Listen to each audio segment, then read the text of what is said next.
Well, Jimmy, I know you feel unfulfilled. I know. I caught you at the computer, writing on the Word dog. Pretty good first chapter it was. Um, you got your languages. I know you want to use them. Uh, the method acting classes. I can't really afford those, Jimmy. You want to fly. Everybody wants to fly, Jimmy. By the way, how many people here have their own private aircraft? How many of you can say you've got your own private aircraft? Well, I have. It's a Fokker Drydecker. I got the top wing shot off coming in on final approach to 5 miles straight, Draperstown. They bounced me. Anyway, Jimmy, you're my straight man, and that's what counts. I got a newspaper here. It's the only handwritten newspaper in the world. It's the Albanian Tirana Times. And in the arts section it says, Irish actress lives in LA, Rome, Paris and Zurich. I thought about that for a while. What's wrong with living in Rathmines, Athlone, Cavan, Omagh? Apart from all that, it's going to impose a certain molecular or atomic strain on our body to try and live in 4 places simultaneously. Anyway.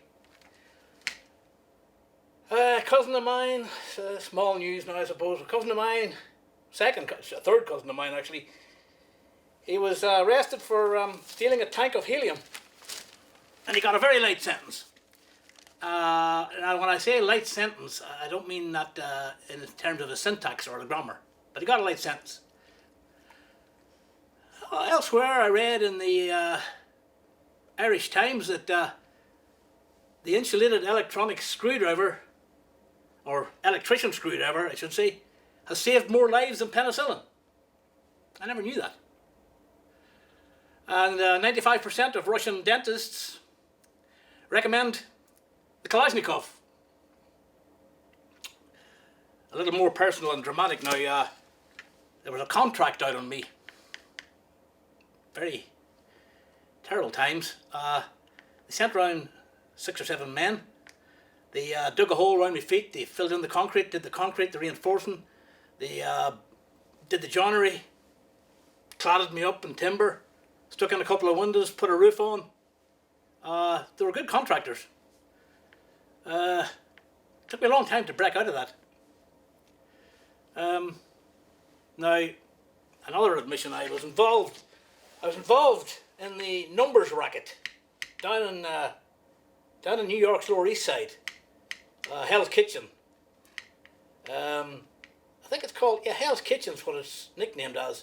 Hell's Kitchen, or was there any other name for it? And anyway, the Bowery, yeah. Down in the Bowery, I was in the numbers racket. I got involved with the Italians. I used to go up to people on the street and say, think of a number between 1 and 10. And sometimes when I barely escaped, they were shooting after me. Oh, why they took it up all wrong. The numbers racket, yeah. Narcissism.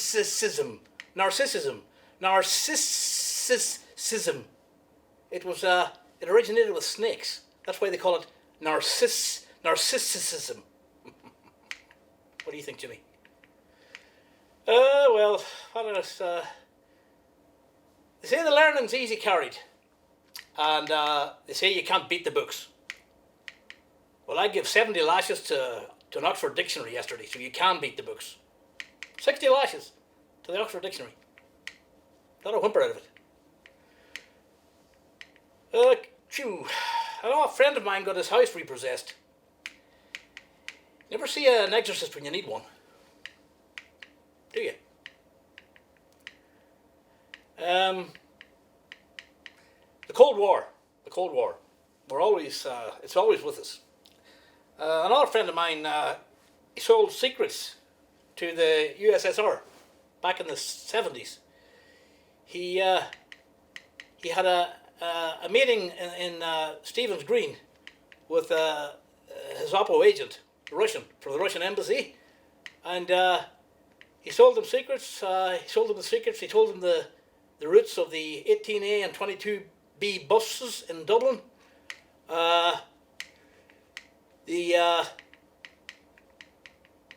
What else did he tell them?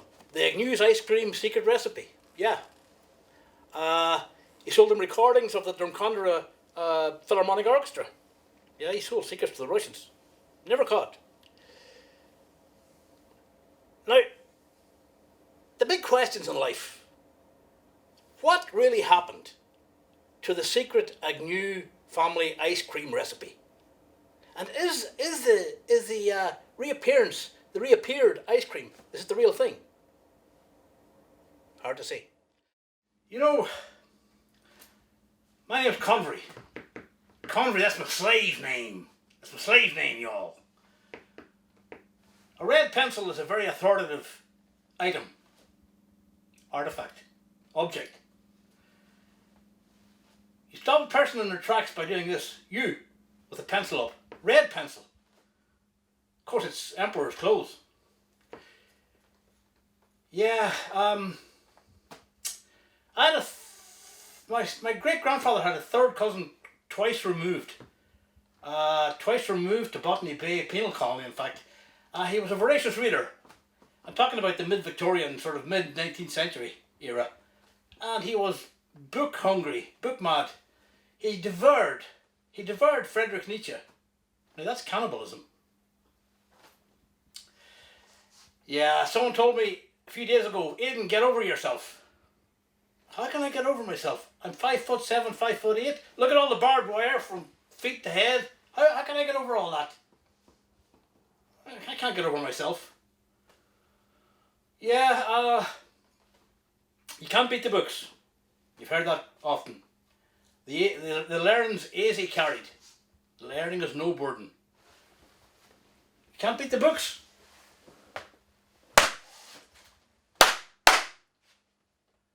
That's an Oxford Dictionary. I've just beaten it. Not a word out of it. So you can beat the books. Now, some of you may have heard that I'm going to tackle the North Face. I'm going to try and summit the North Face. And the North Face, as you know, is infamous. Very daunting. A cruel challenge. And indeed, the weather can change there from moment to moment. So I got the helmets. I got the crampons, ropes, and 3 or 4 of us are going to take it next Sunday. Yeah, the North Face. The North Face of Slieve Gallion is no joke. It's no laughing matter. From the Brackla Slay side. And we're going to try and summit it without oxygen. No oxygen. But remember, as I leave you, the red pencil. Everyone should have one. You can stop someone right in their tracks with the red pencil. Have a good Easter, everybody. And a good Easter from Jimmy as well.